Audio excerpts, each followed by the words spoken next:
Du jour, nous sommes heureux de vous accueillir, que ce soit donc en présentiel dans l'amphithéâtre de Césy Nanterre, mais aussi en distanciel grâce au lien live. Je rappelle donc les causeries Césy, ce sont des conférences organisées tous les mardis de 13h à 14h, de fin octobre à fin avril. Nous sommes aujourd'hui à la 8e saison et nous avons la possibilité depuis 4 ans de suivre ces causeries en live. Un lien unique pour toute la saison, gratuit, diffusable, sans inscription. Vous pouvez évidemment proposer ce lien à l'ensemble de vos réseaux personnels et professionnels. Je sais que régulièrement, vos tuteurs le suivent, des institutionnels, nos partenaires, et puis surtout nos centres Césy, 25 centres en France, notre binôme à Orléans en particulier, que je salue aujourd'hui, et l'ensemble des centres qui peuvent voir ces causeries. Certaines causeries sont proposées en replay, pas toutes, en fonction de l'accueil évidemment du causeur. Vous les retrouvez sur la chaîne Césy YouTube dans la playlist Les causeries Césy. Donc n'hésitez pas à aller voir ou revoir certaines causeries qui vous auraient intéressé. De plus, si vous avez des questions, parce que l'idée des causeries, c'est quoi? C'est aussi de l'interaction, de pouvoir vous apporter des réponses à certaines de vos interrogations. Donc vous pouvez ici, sur place, poser des questions en levant la main, je vous apporte un micro. Et sur le live, vous pouvez poser vos questions en envoyant un mail à causerie au pluriel idfc@cesi.fr. Donc nous aurons une séquence de questions-réponses, surtout à la fin de l'intervention, vous laissant le temps de réfléchir. Et je prendrai la parole pour vous afin de poser vos interrogations à la causeuse. Donc nous avons le grand plaisir d'accueillir aujourd'hui Hélène Telon. Merci à elle d'être là aujourd'hui, on peut l'applaudir. C'est une première pour Hélène de donc nous rejoindre pour ce programme 2021-2022 qui propose donc une thématique, vous pouvez le constater, d'actualité. Innover pour la performance environnementale. Je n'irai pas beaucoup plus loin, je vais lui laisser la parole afin qu'elle se présente et qu'elle présente son propos. En tout cas, merci à tous de nous suivre chaque semaine et très bonne causerie. Merci Héloïse. Et bonjour à tous, je suis ravie d'être ici avec vous. Donc je m'appelle Hélène Telon, je suis la fondatrice d'un cabinet qui s'appelle Ginkgo 21. Doit être ici, voilà. Une dizaine d'ingénieurs basés à Massy, en région parisienne. Et notre mission, c'est d'accompagner la transition écologique ou environnementale en travaillant plus particulièrement avec les entreprises. Nous, on appelle ça pour aller vers l'économie de demain. Et l'économie de demain, c'est une économie qui va être décarbonée, collaborative, inclusive, circulaire. Donc beaucoup de termes pour la définir. Et l'économie de demain, c'est pas dans très longtemps. Elle est déjà là. Et c'est aujourd'hui qu'il faut la cultiver pour que le monde de demain soit vivable. Avant d'avancer dans ma présentation, je vais vous présenter quelques images qui vont de l'infiniment petit, un flocon, une structure de glace.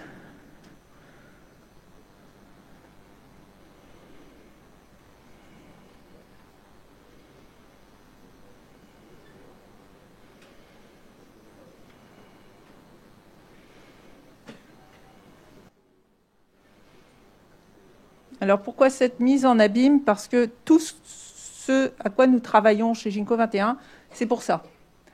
C'est pour ce jardin merveilleux que nous avons la chance d'habiter et pour faire en sorte qu'il reste habitable et qu'il reste vivant.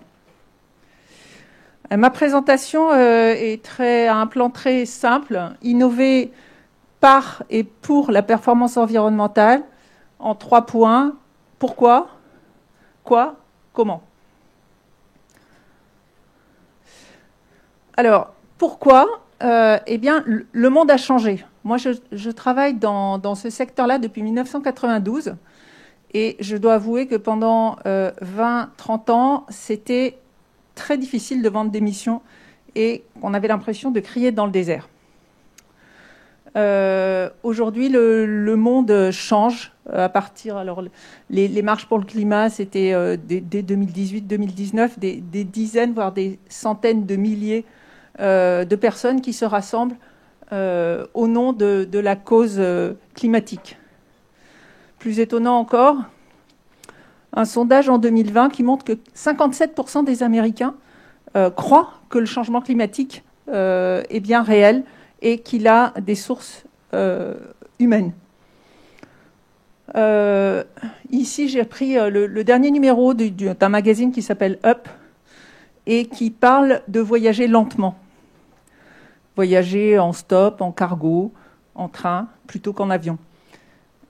C'est des thématiques qui auraient paru complètement farfelues, ne serait-ce qu'il y a 10 ans. Donc le monde a changé. Ça, c'est du côté des citoyens, mais aussi du côté des pouvoirs publics. Nous avons un grand nombre de réglementations qui concernent la préservation de l'environnement. Par exemple, en France, la loi AGEC, anti-gaspillage pour l'économie circulaire. Vous avez également la loi climat-résilience. Au niveau européen, nous avons un nouveau plan pour l'économie circulaire depuis le printemps dernier. Et ici, j'ai retenu juste un exemple, ce qu'on appelle la taxonomie européenne, qui a pour mission d'orienter les investisseurs vers des secteurs vertueux en termes d'environnement et pas seulement climatiques. Alors, depuis la fin de l'année dernière, les acteurs financiers doivent afficher en quoi leurs actifs, leurs investissements sont alignés par rapport à ces deux indicateurs d'atténuation du changement climatique et d'adaptation au changement climatique. Et à partir de la fin de cette année, non seulement les investisseurs, mais aussi les entreprises devront afficher sur 6 indicateurs, donc les 2 que j'ai cités, plus les 4 que vous voyez apparaître et qui permettent de couvrir l'ensemble des thématiques environnementales, eh bien, les entreprises et les investisseurs vont devoir afficher l'alignement de leurs actifs ou de leurs activités par rapport à ces thématiques-là. Donc, ça n'est que de l'affichage, mais c'est extrêmement complet et l'affichage est obligatoire. Donc, ça bouge aussi du point de vue des réglementations et puis ça bouge du côté des entreprises. J'avoue que quand j'ai vu la thématique de Davos 2020, je suis tombée de ma chaise. Donc c'est le gratin des dirigeants des grandes entreprises qui se posaient la question du dérèglement climatique en 2020. Alors pourquoi ils font ça ? C'est pas que tout d'un coup ils sont devenus sensibles à la cause environnementale, mais c'est tout simplement que les risques environnementaux, les températures extrêmes, les événements climatiques, les pertes de biodiversité représentent des risques majeurs pour les affaires. Et ça continue. Donc, je suis allée voir le programme de Davos 2022 qui ne s'est pas tenu pour des raisons sanitaires et qui sera reporté un peu plus tard. Vous voyez ici, les questions posées concernent aller vers une économie qui soit positive pour le vivant. Donc, ça bouge aussi du côté des entreprises. Alors, le monde a changé et ça va continuer. C'est pas fini. Ici, une publication très récente, elle date du 19 janvier cette année. C'est une reprise, évidemment, d'un document plus ancien, mais qui a été mis à jour, qui est édité par le Centre de résilience de Stockholm, un groupe de chercheurs internationaux qui travaillent sur la stabilité de l'écosystème Terre. Et donc, ils ont identifié 9 dimensions qui représentent potentiellement des risques de perte d'équilibre de l'écosystème Terre. Donc, vous voyez ici, en vert, ce qu'on appelle le Safe Operating Space, c'est-à-dire c'est l'espace dans lequel il faut rester pour que notre température et nos flux biochimiques puissent poursuivre comme ils le font depuis 10 000 ans. Et quand on sort de cette zone-là, eh bien, on rentre dans une zone d'incertitude, voire de risque élevé. Et ce que vous voyez, c'est que 5 limites planétaires sur 9 sont d'ores et déjà dépassées. Donc ça, c'est un élément structurant. Alors, je pourrais Alors on peut les citer quand même, hein. Vous connaissez évidemment le changement climatique ici, mais on a dépassé aussi la limite sur les flux de phosphore et d'azote. C'est moins connu sur l'utilisation des sols, sur l'intégrité de la biosphère, et la nouvelle limite qui a été dépassée et qui a donné lieu à cette publication, c'est les nouvelles entités, c'est-à-dire des produits chimiques qui ne sont pas présents dans la nature. Eh bien, on a dépassé le niveau de risque sur cet axe-là également. Alors, ça va continuer pour d'autres raisons. Je pourrais accumuler les planches, j'en ai juste pris 2 ou 3. Ici, c'est la concentration du minerai de cuivre que l'on extrait. Alors, vous voyez qu'au début de la révolution industrielle, on avait des concentrations très élevées. Et puis, plus on avance dans le temps, plus on va chercher des minerais moins concentrés, parce qu'on a exploité déjà ceux qui étaient les plus favorables. Ça veut dire quoi ? Ça veut dire que pour aller chercher 1 kilo de cuivre, maintenant, il va falloir beaucoup plus d'énergie, beaucoup plus d'eau et beaucoup plus de pollution. Et on a besoin de cuivre. Si on veut aller vers une économie décarbonée, alors on va électrifier beaucoup plus. Et donc, on a besoin de cuivre. Donc, on voit bien comment les différentes tensions, à la fois sur l'énergie, le carbone, les ressources, interagissent. Et ça va continuer. Ici, c'est une équation qui a été proposée par des biologistes du XXe siècle, qui dit l'impact, en I, l'impact sur la planète, il est proportionnel à P, la population, N, le niveau de vie, et T, la technologie. En gros, plus on est nombreux, plus on a d'impact. Plus notre niveau de vie est élevé, plus on a d'impact. Et plus on utilise des technologies développées et avancées, plus l'impact augmente. Intuitivement, on se dit que ça pourrait être vrai. Et c'est une mauvaise nouvelle. On reviendra sur cette équation un petit peu plus tard. Alors, mon troisième point, c'est que l'entreprise est concernée par tout ça. Pourquoi ? Déjà, comme tout organisme vivant, une entreprise interagit avec des parties prenantes et avec son milieu. Et donc le milieu change, donc l'entreprise doit s'adapter. Alors s'adapter comment ? Donc l'entreprise ici, elle est en relation avec des clients. Si les clients sont sensibles à la dimension climatique, par exemple, il va falloir qu'elle ait un discours et des actions dans ce sens. Elle est en contact avec des fournisseurs. Si le fournisseur a des problèmes pour s'approvisionner en cuivre, eh bien, elle va devoir s'adapter également. Et puis, avec toute une série d'autres parties prenantes, les pouvoirs publics, les salariés, les investisseurs, les concurrents, les citoyens, etc. Et puis, elle n'est pas hors sol, l'entreprise. Elle est dans un environnement et elle est sur cette planète-là. Et donc, elle doit s'adapter. Alors, s'adapter dans son fonctionnement, dans son offre, dans ses relations avec ses différentes parties prenantes. Et la bonne nouvelle, en tout cas, c'est un changement de posture que je vous propose aujourd'hui de considérer. C'est Ray Anderson, qui est le fondateur d'une entreprise qui s'appelle Interface et qui fait des dalles de moquette, qui a proposé de revoir la fameuse équation de tout à l'heure, en disant, oui, l'impact est proportionnel au niveau de vie et au nombre de personnes sur cette planète, mais peut-être que la technologie pourrait jouer dans le bon sens aussi. C'est-à-dire que si on remplace des technologies polluantes par des technologies dépolluantes, alors on pourrait réduire notre impact. Et c'est le pari qu'il a fait avec son entreprise. En 1996, il a décidé d'aller vers zéro impact. Donc il a lancé un projet qui s'appelle Mission Zéro. Et là, il l'avait dessiné comme ça c'est le Mount Sustainability, pour aller vers une empreinte nulle en 2020. Et ils y sont quasiment arrivés, avec beaucoup d'efforts, une mobilisation de tous les collaborateurs, une refonte des processus de fabrication, un abandon de certaines références commerciales qui n'étaient pas adaptées, qui ne permettaient pas de réduire l'impact. Donc la bonne nouvelle ici, c'est que c'est possible quand on mobilise les moyens et quand on le décide. Alors j'avoue que pendant des années, quand j'intervenais auprès des clients ou auprès des étudiants, j'avais du mal à trouver des exemples, à renouveler les exemples. Je citais toujours Interface, Patagonia. Voilà, on avait un petit groupe de pionniers qu'on pouvait citer tout le temps, mais ça revenait vite. Aujourd'hui, c'est différent. L'éco-conception devient la norme. Par exemple, nous travaillons avec RTE. RTE, c'est les réseaux de distribution de l'électricité. Vous allez sur leur site, mais ce n'est pas seulement de l'affichage, c'est ce qu'ils font vraiment au quotidien.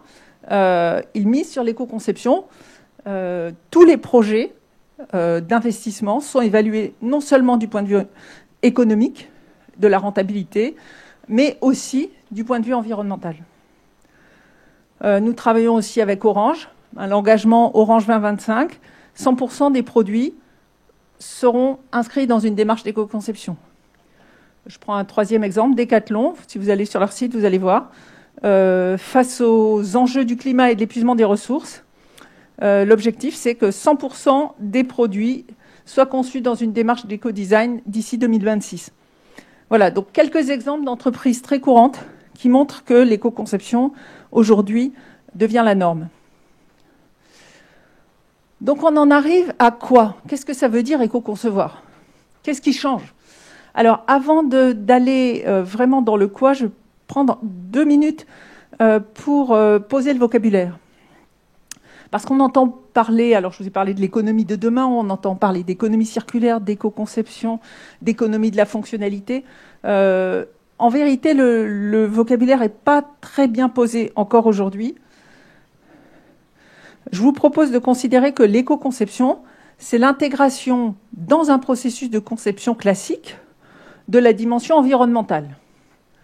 Donc, on peut, cette dimension environnementale, en profiter pour en faire un facteur de différenciation et apporter de la valeur en plus. Et dans ce cas-là, ça ne serait plus de l'éco-conception, mais de l'éco-innovation. Donc voilà, ça c'est assez bien posé. Ça concerne plutôt le produit, le service. Maintenant, comment tout ça peut interagir avec les autres dimensions de ce qu'on appelle l'économie circulaire? Alors, l'ADEME a posé ce qu'elle appelle l'ADEME, c'est l'Agence de l'environnement en France, a posé 7 piliers de l'économie circulaire que vous voyez ici en bleu, enfin dans des cadres bleus avec un fond blanc. Ça vaut la peine de les citer. Le recyclage, les achats durables, l'écologie industrielle et territoriale, l'économie de la fonctionnalité, la consommation responsable, l'allongement de la durée de vie et l'éco-conception. Et l'ADEME a positionné ces 7 piliers selon 3 domaines, l'offre, la demande et les déchets. Nous, ce qu'on a tendance à considérer chez Ginko 21, c'est que l'éco-conception, qui est placée par l'ADEME plutôt du côté de l'offre, logiquement, en fait, interagit et irrigue tous les autres piliers de l'économie circulaire. C'est-à-dire que quand on va faire de l'éco-conception, on va aller regarder ce qui rentre dans le produit et donc on va faire des achats durables. Ou alors on va s'intéresser à la durée de vie du produit parce que c'est un élément essentiel dans la conception. Et donc on va jouer avec l'allongement de la durée de vie. Donc une fois qu'on a posé le vocabulaire, on peut regarder ce qui change. Alors, un premier élément en éco-conception, c'est qu'on va s'intéresser à renouveler les approvisionnements de matériaux. Et en particulier, on va aller chercher des matériaux recyclés. Un exemple ici, Adidas s'engage à n'utiliser à partir de 2024 que du plastique recyclé pour la fabrication des chaussures. Notamment des plastiques issus des océans, mais pas seulement. Sachant que le plastique issu des océans, il est difficile à aller récupérer et tout le monde en veut parce que d'un point de vue marketing, c'est très marquant pour les esprits. Donc, utiliser des matériaux recyclés, ça peut être aussi réutiliser des produits déjà fabriqués. Par exemple, ici, c'est une entreprise qui s'appelle NOC et qui va récupérer des snowboards hors d'usage, soit parce qu'ils sont dépassés, soit parce que il y a eu des loupés en fabrication, et qui va les recouper pour en faire des skateboards. Donc là, on a une ressource finalement qui était destinée à partir en déchets et qui va être réutilisée. On peut appeler ça de l'upcycling puisque c'est une valorisation du déchet. Et j'en profite, puisque je viens de parler de matériaux recyclés et de matériaux réutilisés, j'en profite pour insister sur la hiérarchie des différentes voies de traitement des déchets. Vous avez ici une pyramide inversée qui représente la directive européenne sur les déchets. Vous trouvez tout en bas, ce qu'il faut éviter, c'est la mise en décharge, l'élimination. Et puis quand on remonte, on va voir la valorisation énergétique. Donc là, ça consiste à brûler un déchet et à récupérer de l'énergie. Quand on remonte encore un peu, on a le recyclage. Et vous voyez que là, on est toujours dans le domaine du déchet. C'est-à-dire qu'on a, par exemple, une vieille voiture qui va être broyée, on va récupérer l'acier, il va être recyclé pour faire à nouveau de l'acier. Mais ce qui est intéressant, c'est ce qui est au-dessus du trait noir. C'est-à-dire quand on est dans la zone de non-déchets. Et là, on va réemployer, par exemple, vous avez toujours une voiture en fin de vie, mais parce qu'elle est accidentée, il se trouve qu'elle a des pièces qui sont encore en très bon état, comme des rétroviseurs. Mais on va démonter le rétroviseur et on va pouvoir s'en servir comme une pièce d'occasion. Donc là, on est dans le réemploi. Ou alors, si vous avez une Livebox chez vous, il y a de fortes chances qu'elle soit pas neuve, même si elle apparaît comme un produit neuf. En fait, elle a été remanufacturée. Et le Graal dans cette pyramide, c'est la prévention, c'est-à-dire ne pas avoir de déchets. Faire en sorte que les produits durent très très longtemps, beaucoup plus longtemps que ce à quoi nous sommes habitués aujourd'hui. Donc ça, c'est un point très important, bien différencier le recyclage de la réutilisation, parce que quand on recycle, finalement, on va fondre la matière, et donc on va perdre la forme, on va perdre de la valeur. Tandis que quand je vous ai parlé de ce rétroviseur, il y a beaucoup de valeur puisqu'il est fabriqué, il assure des fonctions, et le fait de réutiliser, ça permet d'intensifier l'usage de la matière tout en préservant la valeur. Donc retenez que réutiliser, c'est beaucoup mieux que recycler. Et qu'évidemment, il vaut mieux recycler que brûler, parce qu'on peut recycler un grand nombre de fois, alors que quand on a brûlé, c'est juste une fois. Et évidemment, éviter la décharge. Toujours sur les matériaux, donc on a parlé de matériaux recyclés, matériaux réemployés, on va aussi aller chercher des matériaux biosourcés. Donc ici, j'ai choisi un visuel d'une marque qui s'appelle Deep, qui propose des vêtements fabriqués à partir d'algues. Et outre que la ressource est abondante et à faible impact, la promesse de la marque, c'est également qu'il y a dans ces vêtements des micro-éléments qui sont bons pour la peau et bons pour la santé. Donc on crée de la valeur en même temps. Donc matériaux recyclés, matériaux biosourcés, matériaux non toxiques. Ici, c'est un projet que nous menons pour Michelin sur une résine. Donc le projet s'appelle BioImpulse. Et l'objectif, c'est de créer une nouvelle résine adhésive sans substances préoccupantes. Il faut savoir que dans la plupart des colles et résines utilisées dans les pneus, mais aussi dans les contreplaqués, dans l'industrie du bois, il y a des formaldéhydes qui sont des substances préoccupantes, qui sont mauvaises pour la santé. Et donc ce projet vise, alors c'est un projet important, 6 années, 28 millions d'euros, 5 partenaires, pour se débarrasser des substances toxiques dans les colles.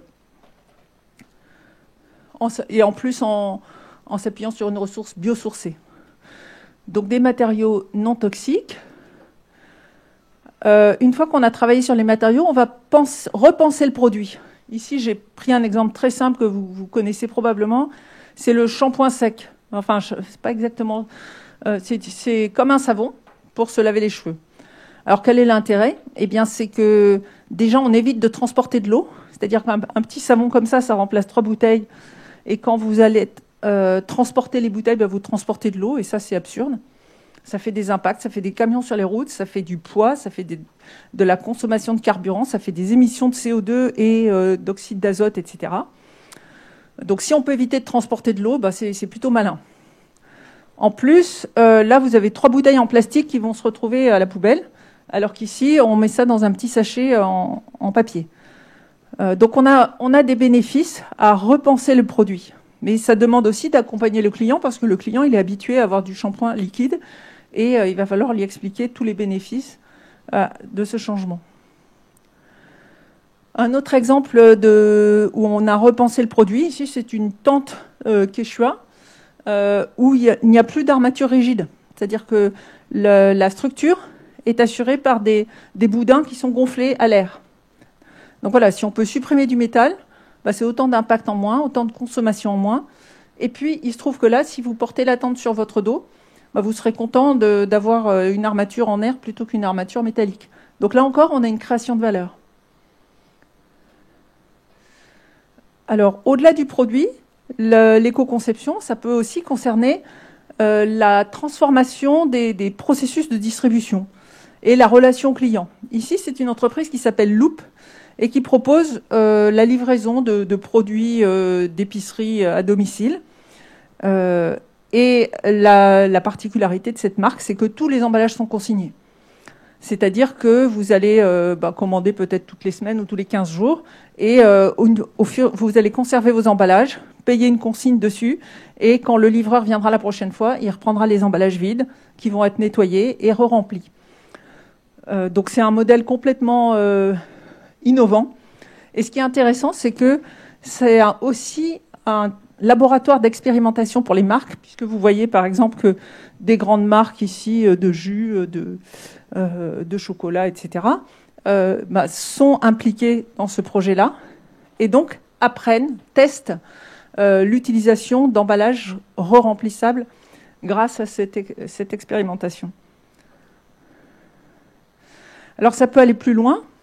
Vous avez peut-être entendu parler de ce projet de transformation de l'usine Renault à Flins. Donc ils appellent la Refactory. L'idée, c'est d'aller vers des voitures qui rouleraient non pas 150 000, non pas 300 000 km, mais 1 million de kilomètres. Donc ça, c'est radicalement innovant. Et c'est un projet très stimulant de transformation à la fois des process de fabrication, mais aussi des modes de pensée. Si on va encore un petit peu plus loin dans ce sens, on pourrait parler d'économie de la fonctionnalité, économie collaborative. Ici, j'ai retenu l'exemple d'une agence d'architectes qui s'appelle Envergure Architecte. Et eux, leur mission, qui sont posées, c'est construire moins, mais mieux. Alors, ça peut paraître un peu paradoxal pour des architectes de vouloir construire moins. Et comment est-ce qu'ils peuvent construire moins ? Eh bien, ils vont aller rechercher des combinaisons, des synergies dans les usages. Par exemple, si vous avez une école, eh bien, elle est occupée de 8 heures le matin jusqu'à 18 heures le soir. Et puis ensuite, les locaux sont vides jusqu'au lendemain matin. Eh bien, peut-être qu'on pourrait utiliser ces salles pour des réunions d'associations ou des activités artistiques. Donc, rechercher des synergies pour éviter de construire de nouveaux bâtiments, c'est ce qu'on peut faire dans cette économie de la fonctionnalité.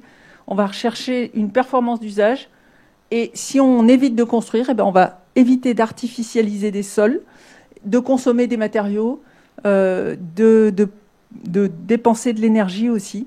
Et donc tout ça, c'est bon pour l'environnement. Donc on va vers une certaine sobriété, mais cette sobriété, elle ne veut pas dire qu'on n'assure pas la fonction. C'est simplement, on est beaucoup plus malin dans la façon dont on apporte des réponses. Alors, ce que j'ai voulu vous montrer avec ces différents exemples, c'est que l'éco-conception, c'est toute une palette d'actions potentielles qui vont évidemment des matériaux à l'énergie, les technologies propres, l'emballage, les transports, jusqu'à la valorisation en fin de vie, mais aussi une réflexion sur la fonctionnalité, sur la durée de vie, sur comment on peut travailler avec l'utilisateur, le consommateur, etc. Donc on a retenu que nous avons toute une palette d'actions potentielles pour aller vers de l'éco-conception, de l'éco-innovation. Et si on veut faire une analogie avec le vivant, on pourrait dire que les écosystèmes, en fait, ils ne fonctionnent pas du tout comme notre système industriel. Notre système industriel, qui aujourd'hui est linéaire, il consiste à extraire des ressources, consommer et jeter. Et on extrait les ressources comme si elles étaient illimitées et on jette comme si le milieu naturel pouvait absorber tous les déchets. Un système naturel, eh bien lui, il va consommer uniquement des ressources renouvelables issues du soleil, il va produire 0 déchet, parce que tous les déchets vont être recyclés. Donc vous voyez ces petites flèches blanches. Et voire même, il va contribuer à fournir des services dits écosystémiques. Par exemple, il va filtrer l'eau, ou il va filtrer l'air, ou retenir l'eau, par exemple, stocker de l'eau. Eh bien, nos systèmes industriels devraient fonctionner comme les systèmes naturels. Et c'est pour ça qu'on les appelle, on peut appeler ça de l'économie circulaire. Alors, ça ne va pas se faire du jour au lendemain, de passer d'un système linéaire à un système circulaire. Donc, aujourd'hui, nous sommes dans cette transition où on va limiter, vous voyez l'ampleur de la flèche ici, on va chercher à limiter la consommation de ressources, donc aller vers des produits plus frugaux, plus petits, plus durables, limiter les rejets. Et puis, vous voyez que la couleur de la flèche, elle était noire ici, elle est kaki. Donc, on va passer de ressources non renouvelables à des ressources renouvelables. Voilà, donc ça, c'est une sorte de résumé de ce qu'on cherche à faire en éco-conception et en économie circulaire. Nous cherchons à nous rapprocher du modèle des systèmes naturels. J'en arrive au comment. Alors, pour aller sur le comment, je vais vous prendre des exemples. Ici, c'est un exemple assez ancien. C'est des cartes de crédit en plastique biosourcé. Est-ce que c'est une bonne idée, à votre avis ?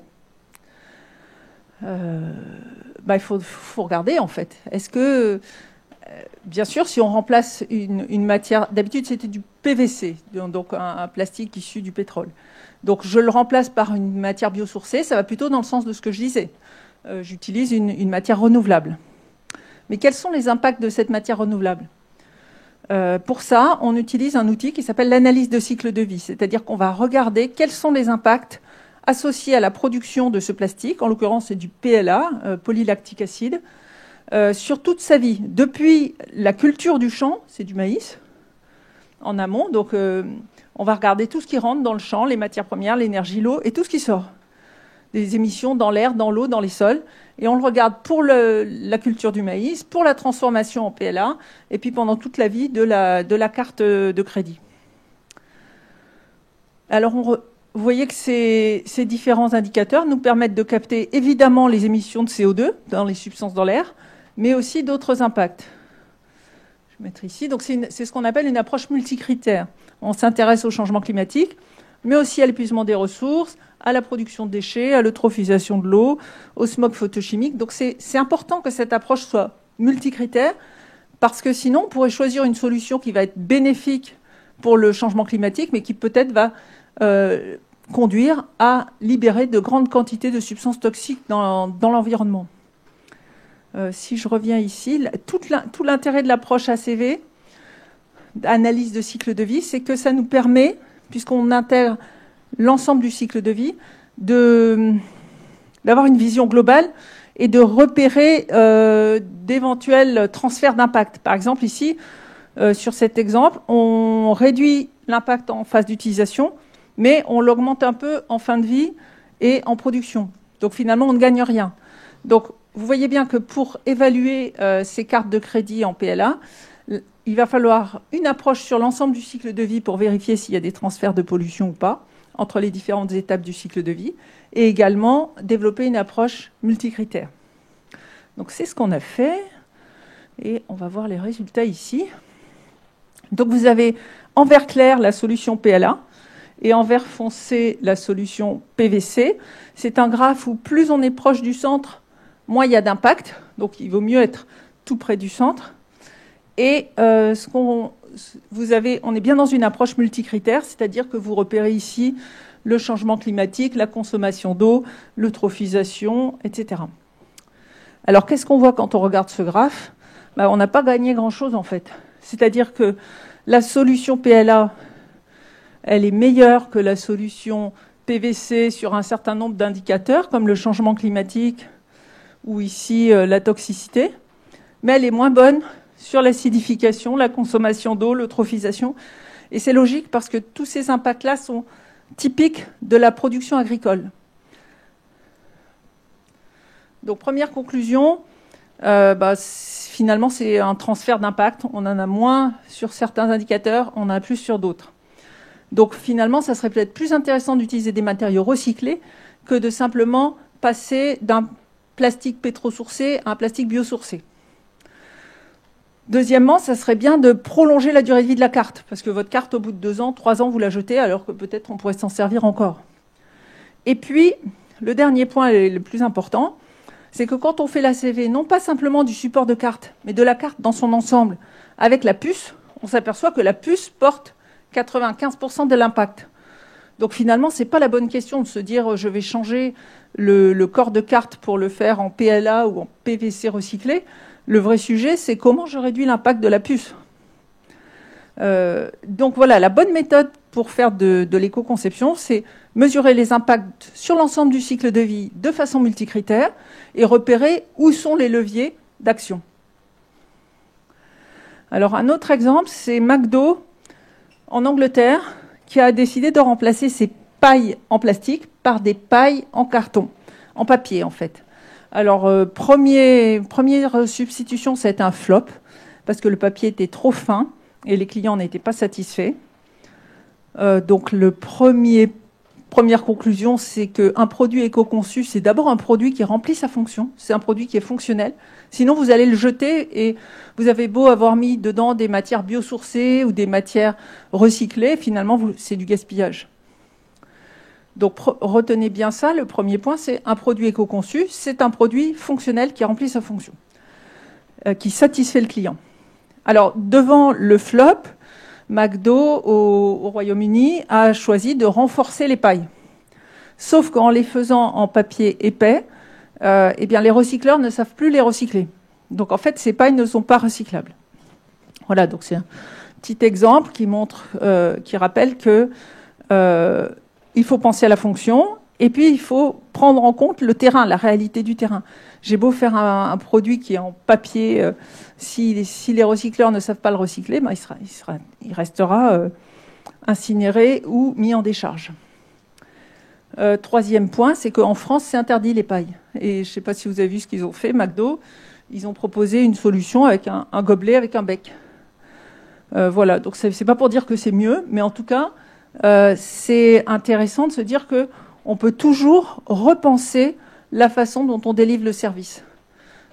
Et penser non pas en termes de produit, mais vraiment en termes de résultat. Le résultat, c'est on veut un certain confort pour le client. Et la paille, c'est une solution technique, mais il peut y en avoir d'autres. Et l'éco-conception, l'éco-innovation, c'est un outil qui va nous permettre d'ouvrir le champ de la réflexion et des possibles, en fait, pour apporter des solutions aux clients. Alors, chez Ginko 21, ça fait longtemps qu'on maîtrise l'outil d'analyse de cycle de vie. Et notre ambition, c'est de ne pas rester simplement avec une connaissance académique des résultats d'impact, mais vraiment de la mettre au service des entreprises pour que ça se transforme en action. Donc la méthode, c'est ça, c'est combiner la mesure environnementale avec la créativité pour aller vers des produits qui soient créateurs de valeur et à moindre impact. Un point important, c'est que nous sommes dans la logique du « et pas dans la logique du « ou ». C'est-à-dire qu'on nous allons éviter le compromis. Et nous allons rechercher à la fois un produit qui soit plus responsable, moins d'impact, qui apporte plus de valeur au client et qui soit à un prix acceptable. Alors ça peut ressembler à une formule de consultant, mais ça marche. Je vais vous montrer un exemple. Ça serait quoi une chaussure de running éco-conçue ? Alors vous avez remarqué que vos pieds ne sont pas rectangulaires. Et donc quand on veut concevoir une chaussure, eh bien, quand on la produit, on est obligé de découper la semelle. Et ça fait beaucoup de chutes, parce que les formes sont un petit peu complexes. Deuxièmement, il faut coller la chaussure sur la semelle, et il faut la coller de façon très résistante, parce qu'à chaque pas, ça va tirer dessus. Et donc, on a des colles qui sont très résistantes, mais aussi très toxiques. Donc, l'éco-conception d'une chaussure de sport, ça serait limiter les chutes liées à la découpe de la semelle et éviter l'emploi de colles très toxiques. Alors, on pourrait dire, on va mettre un peu moins de colle, ça sera un peu moins résistant et un peu moins toxique. Mais ça, c'est le compromis, c'est pas intéressant. Le client, il va pas être content. Et la solution qui est proposée ici, c'est Flyknit, c'est Nike qui a proposé cette chaussure. En fait, elle est tricotée, knit en anglais ça veut dire tricoter. Elle est tricotée d'un seul tenant, avec un fil dont la composition va changer. Et donc la semelle, il n'y a plus besoin de la découper puisqu'elle est tricotée, donc il n'y a pas de chute. Et puis la colle, il n'y en a pas non plus, parce que tout est tricoté d'un coup. Donc vous voyez sur cet exemple comment on a pu dépasser la contradiction entre... on a pu dépasser le compromis et se passer de colle et se passer de chute de semelle. Donc voilà, on a apporté de la valeur environnementale, une performance de running et une réduction des coûts ou un prix premium de sorte que l'entreprise s'y retrouve. Donc c'est juste un petit exemple comme ça, mais nous on a toute une collection, on appelle ça des triples bingo, où on arrive à la fois à proposer plus de valeur perçue, à réduire l'impact et tout ça à un coût acceptable. Alors on a démarré ça au début des années 2000. 10 ans après avoir testé avec un grand nombre d'entreprises, j'ai publié un guide dont j'ai mis des extraits sur Internet qui sont disponibles sur le site de l'ADEME et vous avez le lien un petit peu plus loin dans la présentation. Et en 2022, eh bien, vous avez ces grandes entreprises. Alors, je ne vais pas citer les petites parce qu'elles ne sont pas connues. Nous travaillons avec tout type d'entreprises, mais voilà, vous avez RTE, Saint-Gobain, Total Énergie, Orange qui travaillent avec ces outils-là. Donc ça, c'est plutôt encourageant. Je ne vais pas détailler la méthode puisque justement, comme je vous le disais, les extraits sont disponibles sur le site Internet et puis on a un format qui est assez court. Je vais juste insister sur 2-3 points. Le premier, c'est qu'avant de faire quoi que ce soit en termes d'éco-conception, on a une étape importante d'analyse stratégique, de comprendre le contexte. Donc c'est cette étape ici, avant tout projet.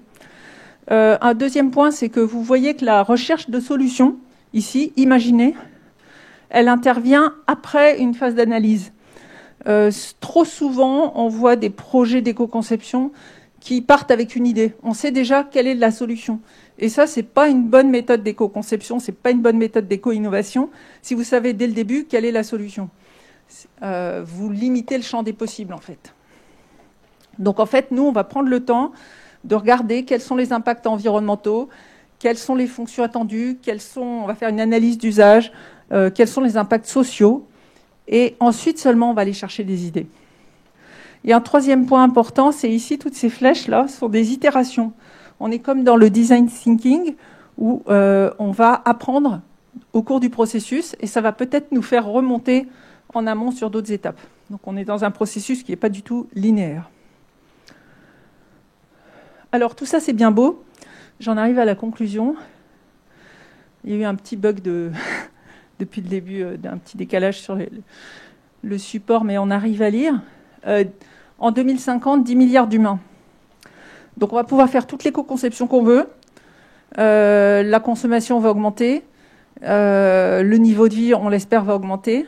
Et donc, on est face à un problème, on appelle ça l'effet rebond. Ça ne suffit pas, en fait. C'est juste ça que ça veut dire. C'est qu'on peut faire tous les efforts d'éco-conception qu'on veut. À 10 milliards d'humains sur la planète avec un niveau de vie confortable, ça ne le fait pas. Il va falloir aller vers des solutions, vers de la consommation responsable, vers de nouveaux business models, nouveaux modèles d'affaires. Donc ici, c'est encore Patagonia qui avait édité cette publicité paradoxale, un Black Friday, il y a quelques années, en disant « N'achetez pas cette veste. Si vous avez déjà une veste, si vous êtes content de votre veste, ce n'est pas la peine d'en acheter une nouvelle. » Ou alors, peut-être vous pouvez donner votre ancienne veste si la couleur ne vous plaît plus, pour que quelqu'un puisse en profiter. Et puis vous en achèterez une autre à ce moment-là. Alors ça peut paraître vraiment paradoxal, mais si on n'arrive pas à changer, à sortir de notre hyper-consommation, tous les efforts qu'on fera en éco-conception seront vains par rapport à l'ampleur des défis écologiques auxquels nous sommes confrontés. Et donc ici, vous voyez que la solution, elle passe par trois révolutions. La première, c'est celle que j'ai beaucoup détaillée dans la présentation, faire des produits smart, sobres, solides, qui vont durer longtemps, qui sont malins, adaptés à leur écosystème, adaptés aux besoins, réutilisables, recyclables et ancrés sur un territoire. Ça, c'est la première étape.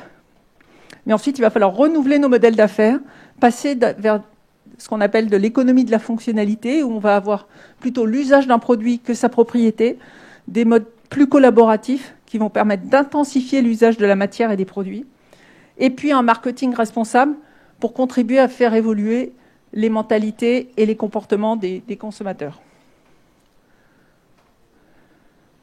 Oups.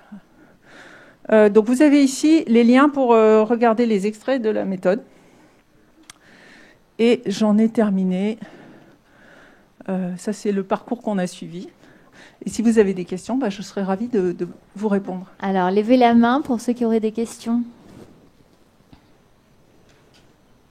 On est quand même au cœur de votre métier. Enfin, je sais qu'il y a des ingénieurs généralistes industriels là, qui sont chez nous. Demain, vous allez être confrontés dans n'importe quel secteur à ces problématiques. Une question, j'apporte le micro.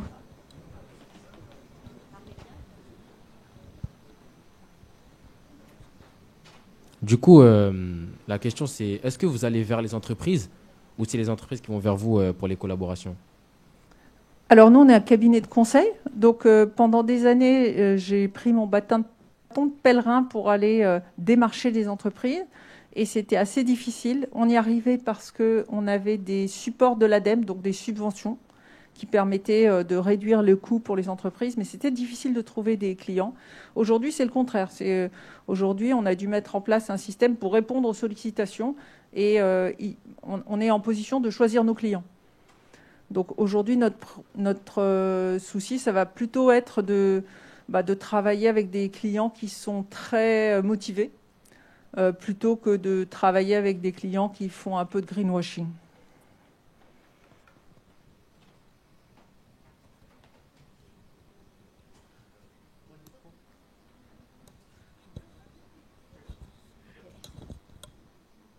Une question? J'arrive.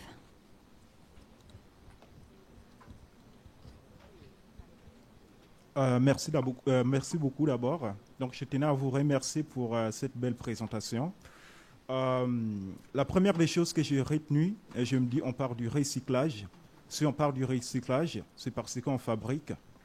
Et je me suis dit, le recyclage, comme vous l'avez conclu, ne serait pas la seule solution qui pourra nous peut-être à obtenir la forme naturelle de notre planète. Est-ce que la meilleure solution ne serait pas d'arrêter la fabrication, par exemple, des choses non utiles? Je pense, par exemple, à la NASA. Hier, j'ai lu un article où on dit que la NASA cherche quelqu'un qui va proposer une solution pour le recyclage des matériels utilisés pour le voyage sur Mars. Et c'est obligatoire, par exemple, de tels trucs qui, on sait bien qu'on le met en place pour détruire l'humanité. Moi, par exemple, pour moi, la seule solution, c'est de traquer le pollueur, en fait.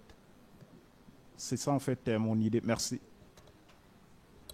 Alors, vous avez raison de souligner que le recyclage n'est pas la solution absolue. Si je prends l'exemple du verre, nous sommes tous convaincus que recycler le verre, c'est bien. Et nous faisons l'effort d'aller déposer nos verres usagés dans des points de collecte. Mais il faut savoir que quand, dans un four verrier, vous intégrez 10% de calcin, donc le calcin, c'est justement ce verre cassé, vous permettez de réduire la consommation d'énergie du four de 3%. Donc c'est bien, mais c'est pas magique en fait.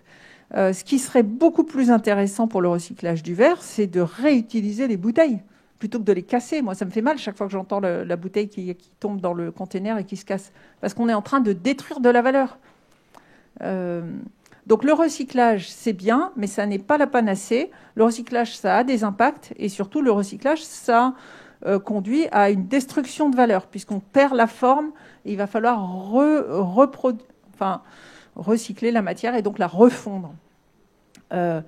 Et évidemment que la solution pour réduire l'impact global sur la planète, elle passe aussi par une redéfinition de nos besoins et de ce qui est essentiel ou pas essentiel. On a une question via le live. Alors, je vais essayer d'être le plus clair possible. C'est au sujet de la loi du 15 novembre 2021 qui est sortie sur réduire l'empreinte environnementale du numérique en France, il semblerait. Et donc, la question était, est-ce que il y a déjà des choses qui sont mises en place, des solutions pour appliquer cette loi-là, avec ces 5 chapitres. Donc apparemment, c'est faire prendre conscience aux utilisateurs de l'impact environnemental du numérique, limiter le renouvellement des terminaux, faire émerger et développer des usages du numérique écologiquement vertueux, etc. Et donc, est-ce que quand une loi sort, finalement, est-ce que les solutions sont déjà en place ou on attend que la loi soit là et après on réfléchit à l'empreinte environnementale du numérique pour le coup? Alors merci pour cette question. C'est vrai que c'est important de souligner que le numérique, qui a l'air très propre comme ça, on a tous un téléphone, ça paraît complètement anodin, mais derrière il y a beaucoup d'impact. Et je dirais que c'est une évolution sociétale. En fait, on est en train de monter tous en compétences en même temps, à la fois les citoyens, les ONG, les pouvoirs publics et les entreprises. Alors, les opérateurs télécoms, nous travaillons beaucoup avec Orange, par exemple, mais aussi les fabricants de terminaux. Donc, tout le monde est en train de monter en compétences. L'ADEME, par exemple, a soutenu un projet depuis 3-4 ans qui s'appelle Négaoctet, qui vise à déjà mesurer les impacts du numérique parce qu'on manquait cruellement de données fiables là-dessus. Et non, on n'attend pas que la loi sorte pour bouger. Par exemple, chez Orange, vous avez vu, il y a une politique, un engagement pour 2025 avec 100% des produits badgés Orange éco-conçus. Ça veut dire quoi? Ça veut dire que l'an dernier, nous avons écrit avec 50 personnes chez Orange un référentiel de l'éco-conception pour leur activité et que depuis septembre, nous formons les équipes qui développent les nouvelles offres. Nous les formons à l'usage de ce référentiel et à l'éco-conception. Et par exemple, une voie d'éco-conception pour Orange, une voie qui est très importante, c'est de concevoir des sites et des applications qui ne vont pas rendre obsolètes les terminaux. Parce que ça, c'est trop courant. Le fait qu'on a de nouvelles applications, de nouveaux services qui ne fonctionnent qu'avec les dernières versions des appareils. Et donc, petit à petit, les clients vont être amenés à jeter leur appareil qui pourrait fonctionner simplement parce que les applications ne tournent pas dessus. Donc ça, c'est par exemple, voilà, l'éco-conception dans le numérique, ça peut aussi passer par là.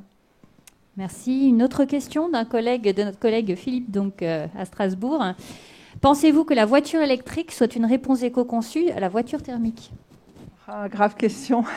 Alors, chez Ginko 21, on a publié pour l'ADEME une étude en 2013 là-dessus qui fait référence et qui montrait que oui, en France, si on regarde la plupart des impacts, au premier chef, le changement climatique, mais aussi les autres impacts, la voiture électrique était une bonne solution.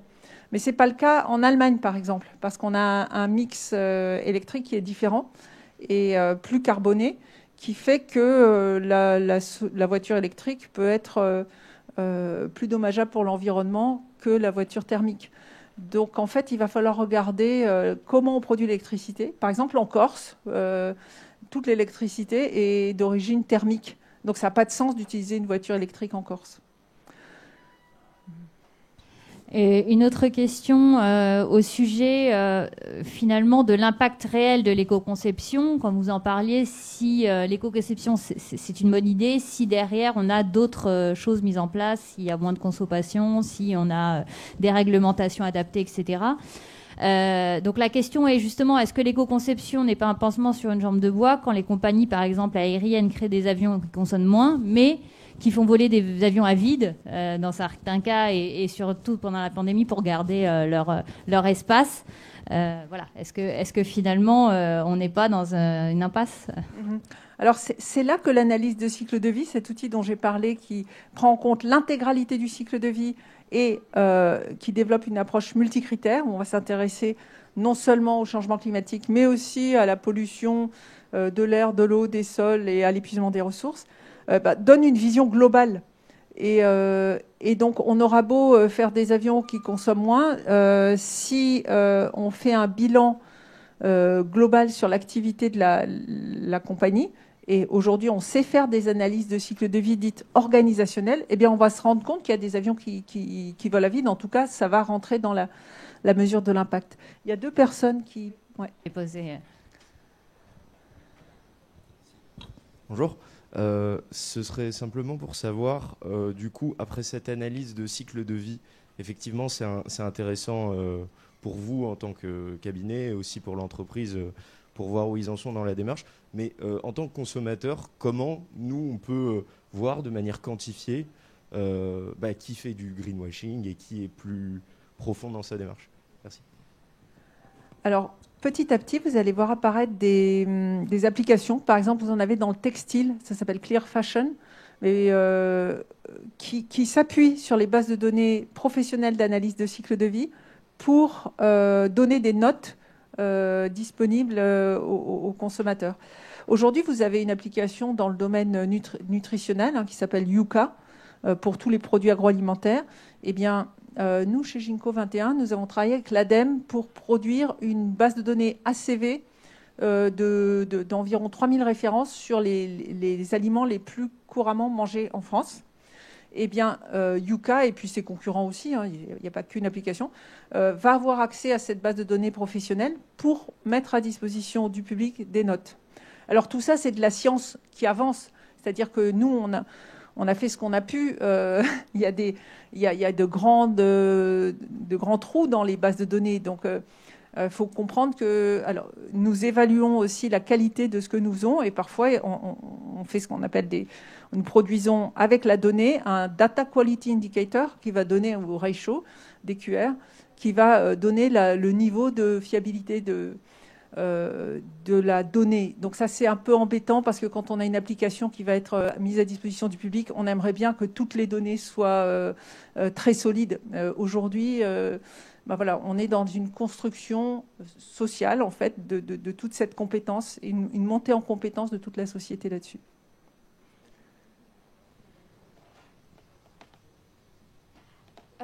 Du coup, il y a quelques minutes, un de nos collaborateurs à Strasbourg a posé une question sur les voitures électriques. Et en parlant du coup d'énergie, j'aimerais savoir, on entend beaucoup parler en ce moment des éoliennes et du coup de la pollution que ça crée. J'aimerais savoir si c'est réellement une énergie renouvelable ou non. Et quelle énergie est à privilégier pour les futures industries? Alors, moi, je ne suis pas devin, et donc je ne peux pas vous dire quelle énergie est à privilégier. En revanche, ce que je peux vous dire, c'est oui, bien sûr, l'éolien, le solaire, c'est renouvelable, mais ça suppose de mobiliser de grandes quantités de matières, de matériaux, de métaux. Je parlais tout à l'heure du cuivre. Dans les éoliennes, on parle aussi beaucoup du béton qui va être nécessaire pour les ancrer. Mais après, ça devient vite des débats idéologiques parce que le béton qu'on a mis dans le sol, il me semble, pour ancrer une éolienne à un endroit, dans 40 ans, si on doit démonter l'éolienne, on pourra remonter une autre au même endroit. Normalement, le vent, il sera toujours là et donc le béton, il ne sera pas perdu. Donc je pense qu'il faut prendre en compte le fait que ces énergies renouvelables, elles ne sont pas sans impact. Néanmoins, il faut le voir dans la durée et dans la réutilisation possible à la fois directement de l'ancrage en béton, par exemple, pour une éolienne, mais aussi des matériaux qui constituent le système de production d'électricité.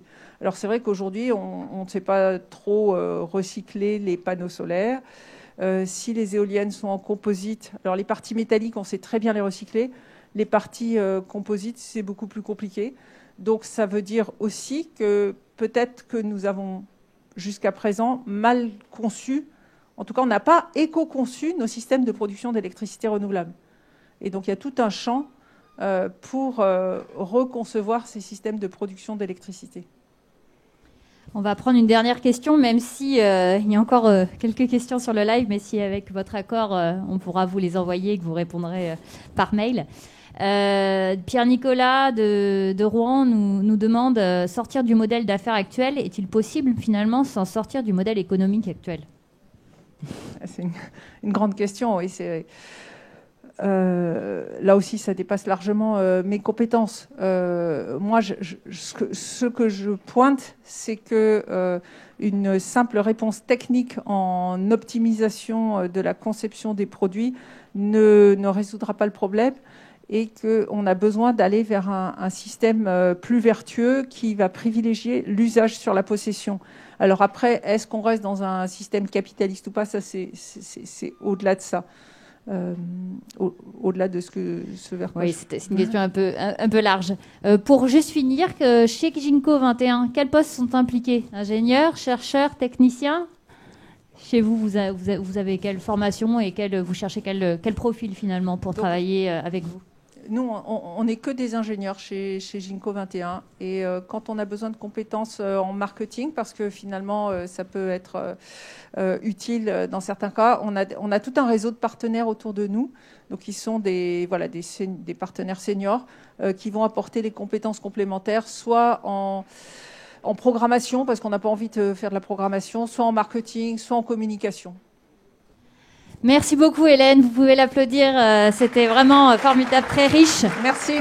Je vais prendre Je vous remercie également, vous qui étiez là et ceux qui nous suivent via le live. Donc comme je disais, et pouvoir revoir cette intervention sur la chaîne YouTube Saisie, dans la playlist Les Causeries Saisies, puis revoir d'autres causeries passées.